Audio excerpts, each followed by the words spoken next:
guys, and welcome back to the channel.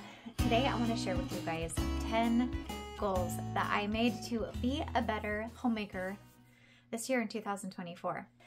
Now, at first I was not in the mood to set any New Year's resolutions, but after this super embarrassing experience this last weekend, I decided that some improvements are definitely needed.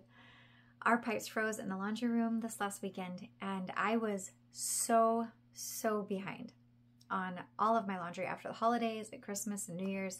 We went on vacation for a little bit. Being backed up on laundry is putting it lightly. We took, I don't even know if I can tell you the number of how many bags we took to the laundromat. It was sickening. We took 10 bags of laundry to the laundromat. I don't even know why we have that many clothes. The beautiful thing is we did it all in one moment. The whole family worked as a team. We got all the laundry done. We brought a bunch of clean clothes back. It was beautiful.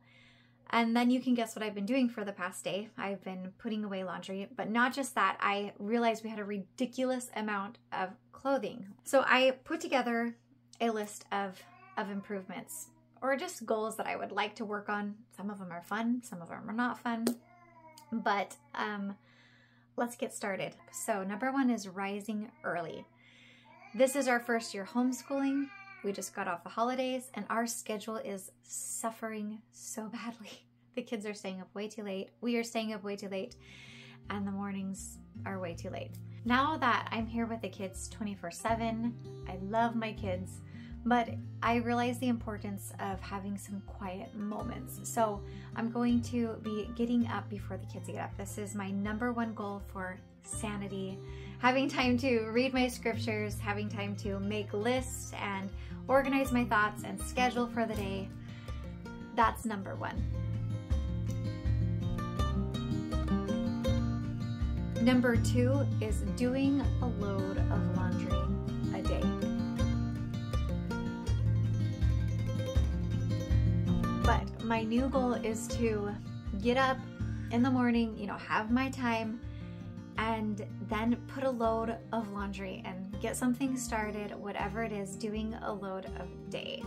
So if you have a system that works for you, do you do a load a day? Do you do 2 loads? Do you schedule family members to do their own loads of laundry each day? Let me know what you do down in the comments below, but this is gonna be something that I do to keep the laundry monsters away.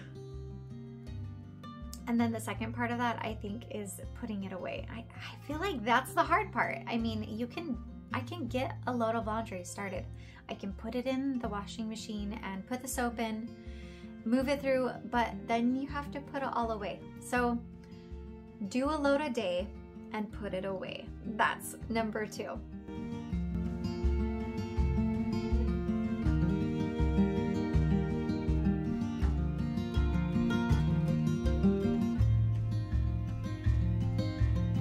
Number three is taking better care of myself.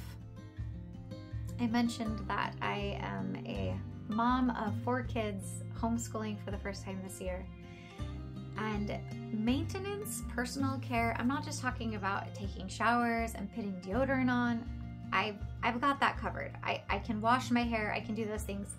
But oftentimes, well, actually, what am I talking about? All the time, ever since I started having babies, I get a haircut once a year. Like every 6 months, if I'm lucky, I actually go to the salon. I want to set a goal to put a little bit more thought into caring for myself. And I'm talking about taking time to go on a walk and to add exercise into my daily routine. I used to exercise all the time, and I just fell off the bandwagon after I had my baby number 4. So I want to start slowly implementing that by going for a walk, spending a little bit of time thinking about what I need to do to keep myself healthy. Taking vitamins each day, remembering that I have vitamins sitting in my cupboard, and sometimes most of the time I'm hit and miss with them. I take them maybe a couple times a week, but they need to be in my daily routine just to feel good. And I'm usually taking a multivitamin, a daily vitamin. I am big on taking extra vitamin B for my health. I also need to put in some vitamin D for this winter season. So I'm going to be ordering some of that, but it's just important to remember to put those in. You know, as moms, we're going through the day, we're running the race. It's a marathon. Even marathon runners grab water along the way. They're eating a snack, a bar in their pocket. And sometimes we stop and we're like, why do I feel so angry? Why do I feel so depleted and so depressed? It's those water breaks. It's those body breaks. It's those supplemental breaks that I need to remember to stop and nourish myself so that I can run the race and faint not, right? So that's number 3. And I definitely want to get back into the salon at least more than once a year. So just kind of routinely taking care of myself. And I know I'm going to feel so much better. I'm going to be a better mom and a better homemaker for sure.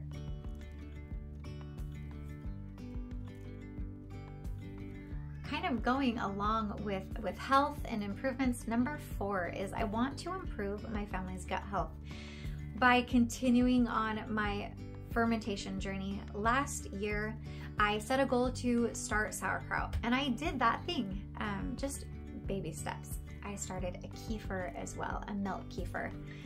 I actually didn't start it. I got some milk kefir grains from an Amish friend, and I've been adding those to smoothies.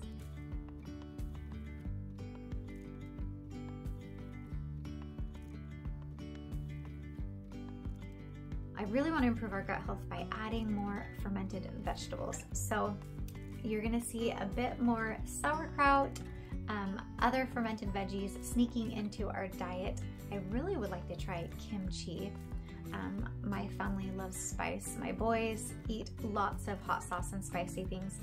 So come summer, we're definitely gonna be fermenting more vegetables and doing more of that. Another thing I've always wanted to do was make my own water kefir and just really replace a lot of those sparkling drinks that we like to get when we're on the holidays and just want something extra special.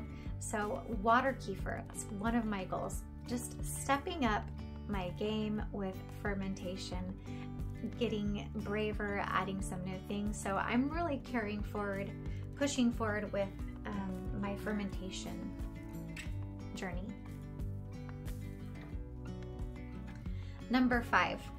Now, as far as like things that I am the worst at in the home, I would say keeping up on the kitchen floor would have to be number 2. Number 1, laundry. Number 2, the kitchen floor is a battle to keep clean, especially being out here on a farm with no cement and a dog and 4 kids. So number 5 is keeping that kitchen floor clean. My goal is to at least sweep the floor each night after we tidy up the kitchen.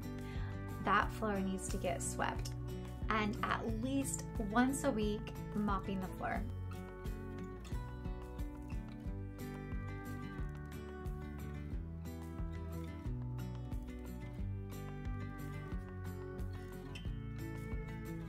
I know the floor could be mopped so many more times during the week, but I'm going to take baby steps here by telling myself just once a week, make sure it's mopped once a week.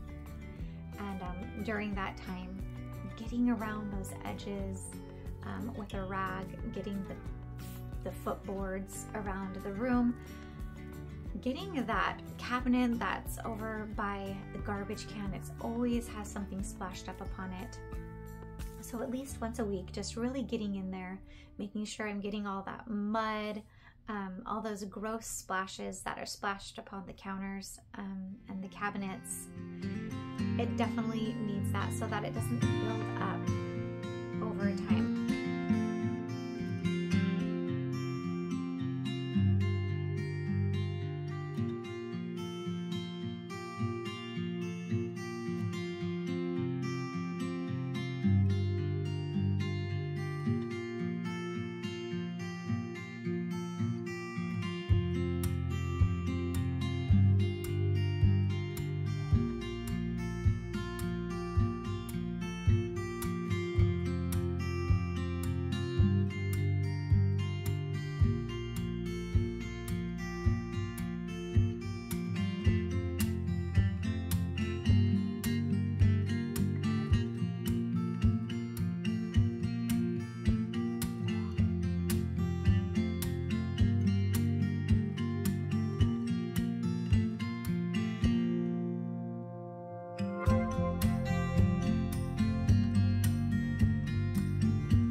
Okay, so I'm really excited about this next one. Number 6 is decluttering the home. I've set some goals to do some decluttering throughout the year, and they are baby steps, just some things that I can fit into my daily life, the daily grind, little things that are gonna help me stay on top of the clutter in our home. I feel like in our society, especially here in America, we are a take-in society. We're constantly receiving stuff, whether it's picking stuff up from the thrift store for the kids. The kids are constantly growing and we're having to buy new shoes and new clothes.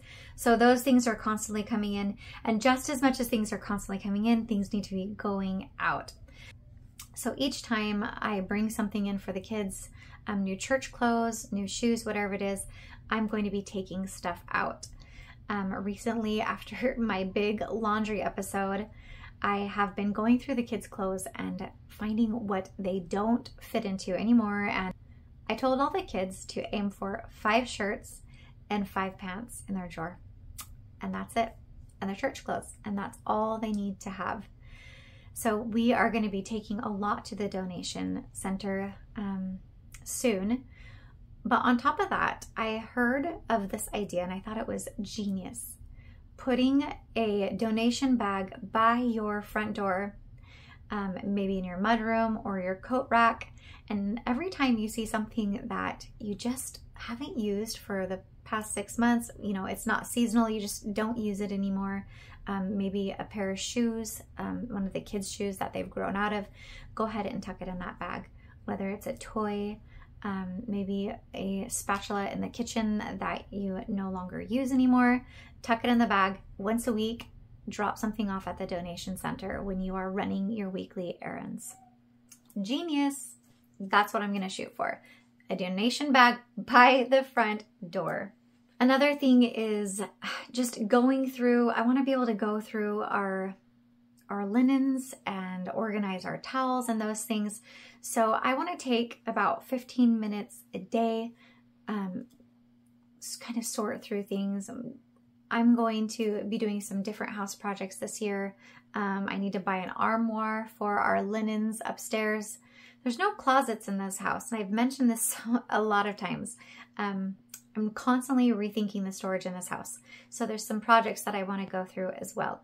But as I tackle those projects, hopefully they can make it into the weekly donation bag that I take. That's my goal, a weekly donation bag. I've also noticed that I've gotten a lot more cutthroat about the clothes that I have in my dresser, the clothes that I have in my closet. I always do a rotation of seasonal clothes. I have bins that I take out into the shed of winter clothes and summer clothes and spring clothes and fall, all 4 seasons. And I realized that after I brought in my winter clothing items, I only wore like half of them this year. And I think part of that was just I'm in a different body phase after just having a baby, but I need to lighten the load. So I'm getting a lot more cutthroat about what I have in my own closet and my own drawers as well. Number 7 is small but mighty. And that is putting things away the first time. I have this habit of putting all my kids' things or anything that goes up the stairs on the stairs, which really results in the stairs constantly having stuff on them. I mean, this is a terrible habit. This is a terrible system. I know I am not alone in this. My mom actually used to do this growing up. There is always a pile of Jenilee stuff on the stairs, and it was always, Jenilee, take your stuff up when you go up the stairs. And I do the same exact thing to my kids. This year, I'm going to encourage my kids to take it up the first time. Here's your doll, or here's your whatever it is, your colored pencils. Please take them up and put them away. And the same thing goes for mom. I'm going to try to do the same thing. Instead of using all of my brain energy when I walk past something 10 times a day. Oh yeah, I need to put that away. Oh yeah, I need to put that away. I'm going to get up the gumption to put it away the first time.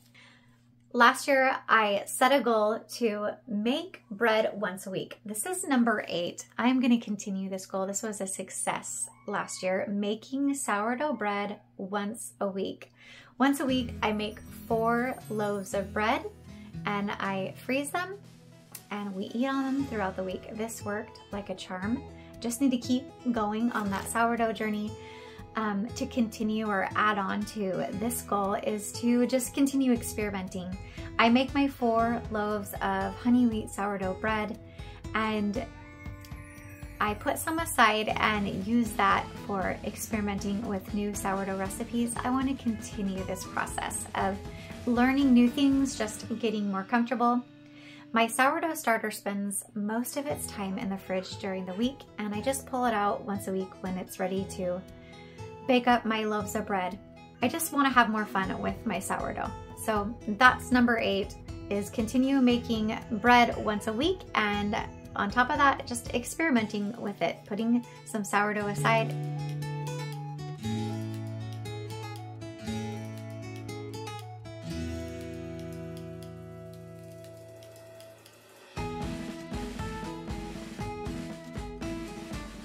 So number 9 is having more fun.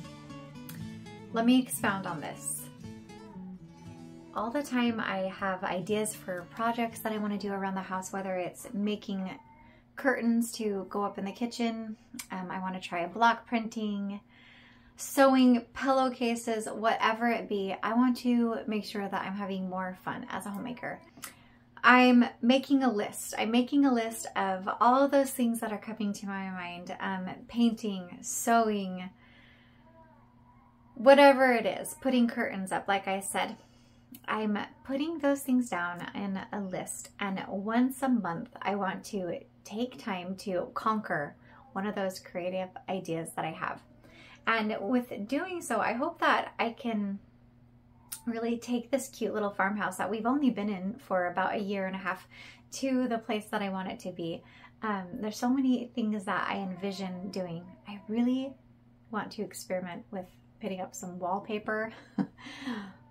I have never done wallpaper, but this little charming farmhouse is screaming for some wallpaper in some parts. So that's my goal. I want to experiment with some wallpaper.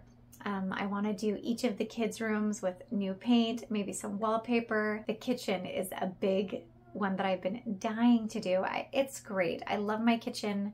I'm not complaining about it. I feel so blessed to have what I have, to have the kitchen I have, but I would really like to personalize the space. So I have a few things in mind that I want to do in the kitchen this year. Nothing super expensive, but you know, every time a homemaker comes into a home, there's just this desire to make it your own space. And so it's like we have to imprint our style in our homes, or have it be a place of expression. My sweet indulgence as a homemaker is laying in the bath looking at country living magazines and dreaming about rocking chairs and pillows and curtains, and trying new things, not just making new cookies and making new sourdough things and creating new recipes, which I'd love to do and I share a lot on this channel.